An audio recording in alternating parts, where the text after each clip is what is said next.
दिल्ली टाक मु विशेष गुरुत्व दौनी बिहार एनडीए सरकार मध्य अच्छी नीतीश का नेतृत्व गोटे एनडीए सरकार अच्छी तो यही तीन टा राज्य रे जदि बीजेपी तार शक्ति क्षमता रक्षा करी न पारिला ताहले गोटे सिग्नाल आसीजिवो जे समाज नरेंद्र मोदी जो थिला लोकों को भितर जो विराट प्रभाव जो बीजेपी गोटे समस्त बहुत अधिक आगे थिला बोली जना पड़ुला तार गोटे डिक्लाइन पर्व आरंभ होइछ लोकसभा जना पड़ुला कि से डिक्लाइन पर्वटा आउ टिके जाइकी एटा अधिका कन्सेंट्रेट करिवो अब डिक्लाइन पर्व मोदी गला माने बीजेपी आउ जो नेता स्थिर करिया पड़िबो हुए 2025 करि पारंती बा सेही प्रोसेसटा गोटा नुआ को दउची और ता भितर आउटा होची नरेंद्र मोदी विकल्प नहीं बोली अनेक भावुले जदिओ इंडिया मेंटोटा गोटे लोजली अच्छी किंतु ता भितर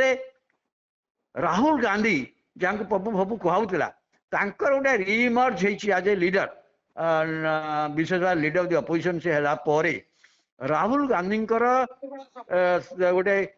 रिइमर्जेंस एज ए अल्टरनेटिव लीडर होउची तार सूचना देखा जाइए आप देखिए हरियाणा से पदयात्रा कले से जो अंचल विशेष भाव बीजेपी जो स्ट्रंग होल्ड अच्छी से एरिया रे कले से आप रिजल्ट पर आम से विषय अधिक जापर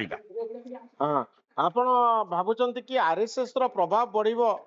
ए इलेक्शन रिजल्ट जदि बीजेपी फेवर न जाए निश्चित भाव आरएसएस चाहूँगी संगठन रे जो परिवर्तन करने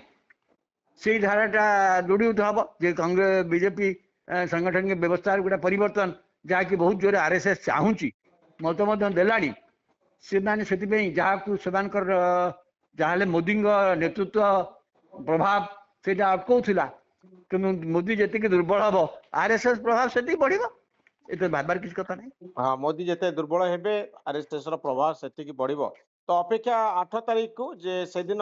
हरियाणा और जम्मू काश्मीर निर्वाचन फल कौन होउची बहुत धन्यवाद रब बाबू।